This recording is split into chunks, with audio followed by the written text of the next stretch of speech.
Hello, everyone. Welcome to the back half of uh, Module 5. So this is the deep end of the pool. If you were to get shoved in to a statistics class, welcome to the deep end of the pool. We're going to talk about validity today, and arguably the most important concept that we'll cover in this class. So let me share the screen and take a look at where we are in the PowerPoint for this week in the module. So we are talking about validity this back half, and your discussion assignment this week, it applies to validity. And I believe it applies to external validity. However, I'm going to spend quite a bit of time talking about internal validity. First off, let's get a definition, a working definition of validity. And I'm going to rely on our textbook for this.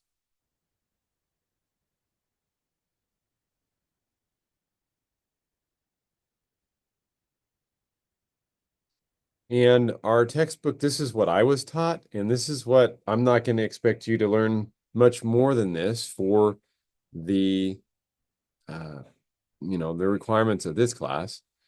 So thinking about, my goodness, excuse me, thinking about what is validity, this is what I was taught. The degree to which a test measures what it is supposed to measure. What is it supposed to measure? I don't, is that a typo? I would say the degree to which a test measures what it's supposed to measure. Um, they say, although this definition is relatively common and straightforward, it oversimplifies the issue. And so they go on a little bit more, the degree to which evidence and theory support the interpretations of test scores for proposed uses. And I think their qualifications about validity help bring that to more light, help to elucidate the concept a little bit more. There are three key points that your textbook makes about validity.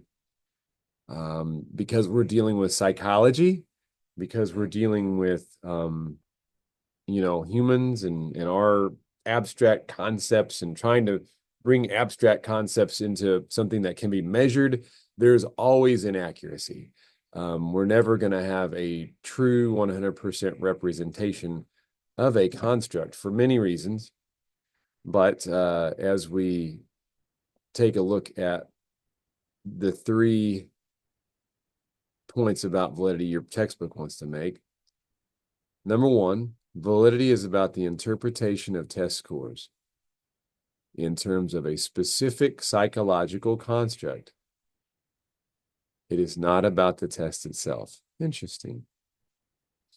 So you want to see if you're going to be really accurate in measuring a particular construct. Validity is a matter of degree. It is not an all or none issue. So statistical probability, statistical relationships. We look a lot at relationships when we're considering reliability, or excuse me, validity. I crossed my terms up there. We do oftentimes look at reliability to determine validity. Validity is based on solid empirical evidence and theory. So remember these three components. Those are important to remember. There are different types of validity, and we're going to cover a couple. This isn't an exhaustive list at all by any means. One thing I would like to draw out is the concept of construct validity, and it's how close does a test represent the construct or the psychological concept it's supposed to be measuring. And so you look at several factors: the internal structure of a test, the response processes, the actual test content, the consequences of the use of the test, and then also associations with other variables. Could be something like, wow, I got big. That could be something like a test for depression might also ask some related questions about anxiety. And so, there is some overlap between those constructs, but not 100%. They're separate. but there is some relationship there. So if you're measuring depression, and you also give a subscale in that measurement of depression, a question about anxiety, and it relates to what you're finding as if it's significant depression, that can be supportive. We run our statistics based on our idea of trying to establish validity. Because it's showing, basically the worth or the merit of the actual assessment that you're going to use. Another construct that we look at, I'm gonna go over content validity in just a minute, but I want to go over something called internal validity. You can see there are several different types of validity, content validity versus face validity. I encourage you to read that. To me, the most simple definition of validity as it applies to test questions is face validity. However, once we get into looking at psychometric properties of actual instruments, the internal structure of the test or internal validity or structural validity is extremely important. And it's the degree to which the questions or the subscales in a test relate to each other and relate to the subsets of the concept that it's supposed to measure. And you're like, that's a lot of abstract stuff you just said there, Professor Anna. And I would agree with you. But hold on, there's more. I'm going to help you unpack what I meant by that. And I'm going to show you a scale I used in my dissertation. The scale I used in my dissertation was this one. It was called the intratextual, or one of them. I used more than this, but this was one of the scales I used. The intratextual fundamentalism scale.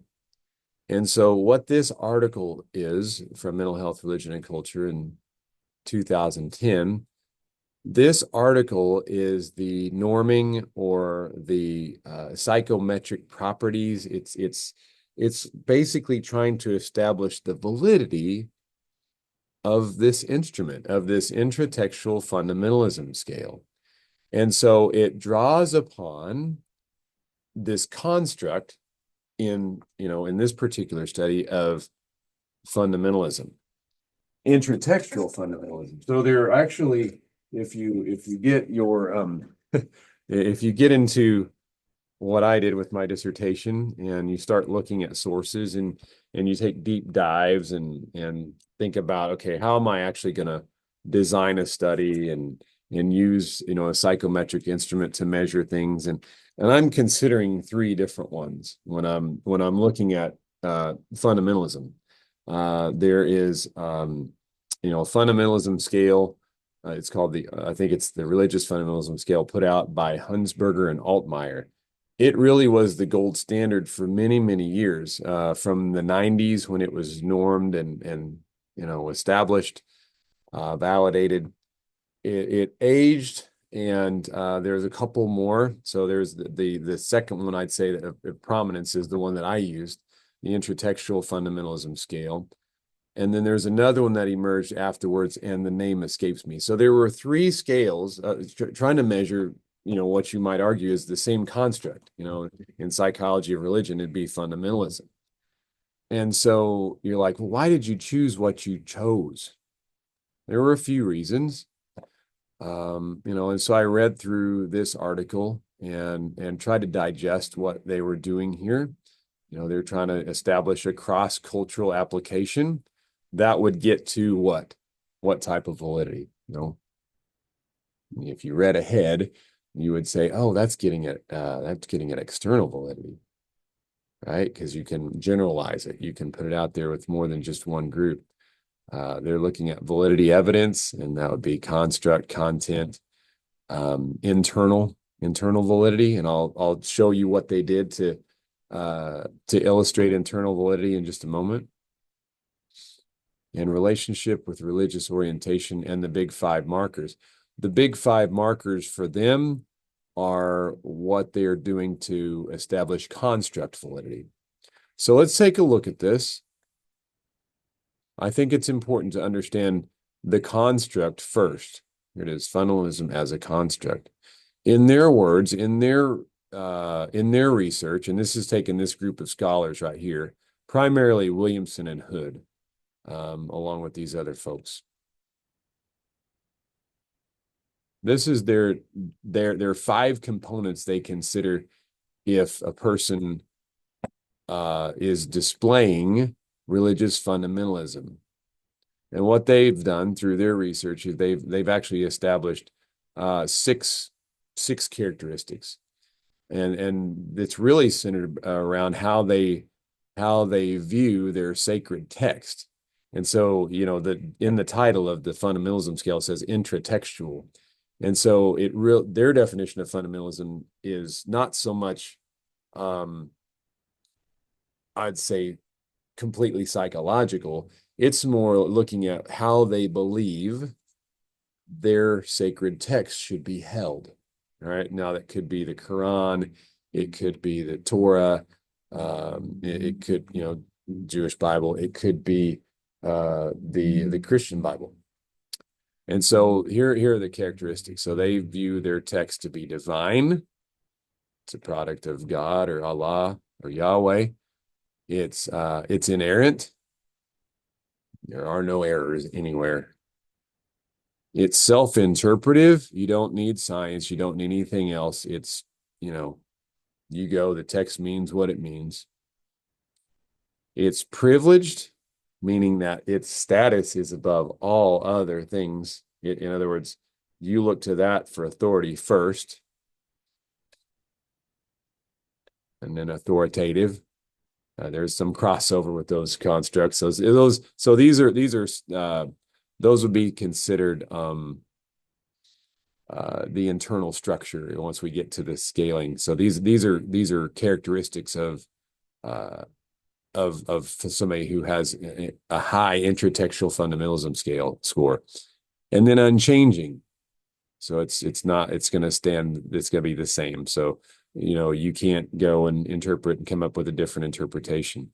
So it's really like, to me, it really makes, you know, this argument, it's almost like a circular protective ball here that, like, you know, the text is the text. It's, you know, you don't question it. You know, you privilege it above all other sources of information. It's self-interpretive. And so it's like the whole part of a person's belief system then is wrapped up into, you know, the status that they give to the text. And so for many reasons, that's the definition I chose to, and also this scale is what I chose to measure that particular construct.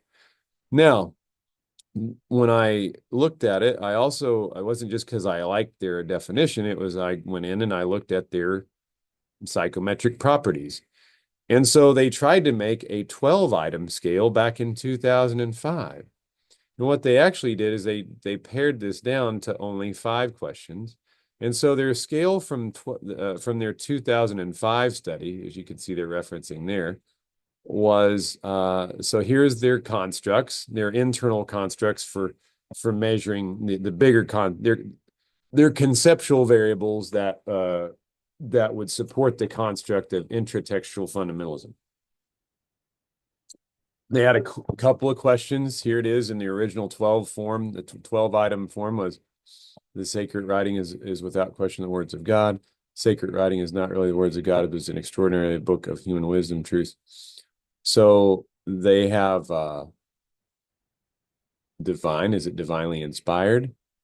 Is it inerrant? So there's a couple of questions that they wrote on this original 12-question scale about inerrancy. There are a couple of questions they wrote about, and so these are subscales. So you would consider these 2 questions, if you were looking at you know, their instrument, these are subscales that would support the bigger construct of intratextual fundamentalism. Excuse me. Pardon me. It's authoritative. There's a couple of questions. Self-interpretive, a couple of questions to measure that. a couple questions to measure privileged, and a couple of questions, a subscale to measure unchanging. What they did is they actually pared this down to 5 questions. And then I'll show you the statistical analyses that they did to try to figure out what questions they were going to use. And so when they started analyzing their data, here's their first study. They didn't have a super number of participants. They had 119, but they started to consider only question 3, 4, 5, 6, and 7. So if you go to the original scale, that would have been on the 5 questions they actually pared it down to would be 3, 4. I better make sure I'm doing this right. I'll get back to you on that. I thought they were numbered. I don't think I'm looking at the same thing there. Pardon. But what you can see is these 0.92, 0.75, 0.51, 0.9, that's pretty modest. When you're looking at, so what they're doing is they're looking at this internal structure of the actual scale, the intertextual fundamentalism scale, and they're looking at how closely these items align with those constructs, the inerrancy, the the divine model. And so they oftentimes run a multiple regression analysis to help look at relationship between items. You can also run for internal consistency. They calculated Cronbach's alpha for all multiple item scales. And here they found a high degree of reliability. They actually looked at another fundamentalism scale. This is by Altmaier and Hunsberger. So they compared their instrument to an existing instrument on fundamentalism. That's oftentimes done to establish, hey, this has already been accepted as a measure of fundamentalism. So we're putting ours up against it. And ours actually shows about 80% agreement or 83% alignment. People who are taking these two tests together, about 83% of the time, they're coming up with very similar scores. So that's, in a rough way, an interpretation of this 0.85, 0.86 number that you're looking at right here. And so, again, you're looking at US, Pakistan. They're trying to show external validity because they're comparing it to, other populations. So they're doing a lot. You can see that, oh my gosh, there's a lot of comparisons going on in what they're doing in their statistics. Here are the items on another scale that they used for to look at if they're actually measuring what they're intending to measure, talking about their sampling. So a lot of times, and so here's their second study. So the first study involved 119. Here's their second study, involved 220 people. Their third study involved 227 people. So again, they're trying to replicate their data. They had a US sample, a Pakistan sample, and then a US sample. And now they're going back and they're trying to establish, okay, did these numbers moderate? Did they regress towards the mean? Are they stronger? And so they're showing that these 5 questions here, item 3, 4, 5, 6, and 7, are fairly consistently getting at this intertextual fundamentalism and how they defined it. So I'm going to stop there. I just wanted to take you in to a study that I knew about, that I used for my own dissertation to look at the internal structure and the statistics that support these subscales, which are all, a component of the bigger construct of intratextual fundamentalism. So you can carry that over to many, many other psychological constructs in that, for instance, I will use something widely accepted in psychology, use the DSM-TR. If you were going to create a scale measuring depression, if you know anything about depression, you know that for many, many years, there are 9 primary symptoms of depression. And so an instrument such as the PHQ-9, which was actually developed in association with the person who published the DSM-3, where the diagnosis for depression became very tied to these 9 symptoms that are very common that in a clinical setting that folks are aware of and look for. And so the PHQ-9 actually asks one question for each category of symptom that you would look for. And so, yeah, so there are 9 you might consider in depression. There would be 9 subscales or 9 subsets, other variables within that you would consider that would support a diagnosis of depression. If you're interested, I can also share that. I'm sure if you're bored and or else an insomniac and can't sleep, that might help some people to watch the psychometric norming of the PHQ-9. The BDI has also been a Beck Depression Inventory, also been shown to be very psychometrically sound and one of the gold standards for measuring depression. But I'm getting it into this a little bit more to help you see and hopefully connect some of these ideas that we're talking about that are maybe floating around in space in an abstract way, and hopefully you're able to maybe grasp those a little tighter. Maybe I know it's a really loose grasp at this point because you haven't actually run a Cronbach's alpha, you haven't actually run a multiple regression and looked at these things. If you do that, if you actually start like my own survey, my own dissertation research, I had to do a lot of things to show validity and demonstrate, okay, can I compare my results with what the original norm data was, or can I look at the internal consistency among my questions? Can I do an item analysis and see patterns of which items might relate to one another and how high that degree is, and if there's a high degree of correlation between these items, is that then support for a specific construct or concept within what I'm studying? So I hope you were able to follow. Let me go back to the original. This is probably the longest video I produced for you all, but I wanted to make sure that you got a good grasp of internal validity. Again, it's thinking about, I don't quite, this is not quite hitting the mark in how we're addressing internal validity in terms of our structural validity in our instruments. This is an accurate definition, but it looks like it's really applied more to like an experiment. And I would argue when you're norming a test like we just looked at, it's an experiment.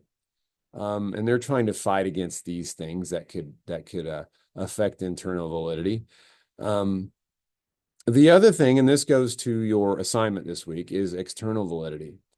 And I feel like this is an easier concept to grasp. And it really it goes more into is what you're producing here generalizable across across contexts, populations, or settings or situations.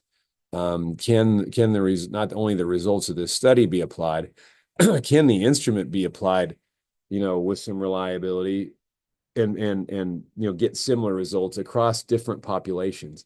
That's what was being done with when we looked at the last instrument, where people are looking at a US sample versus a Pakistani sample.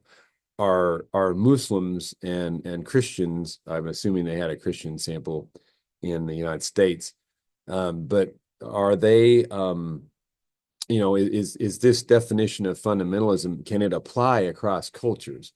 And that was one of the real strong reasons that I chose the instrument that I did.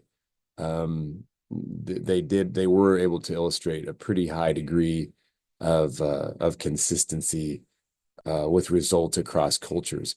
And that, my friends, would be supportive of external validity or the ability to generalize.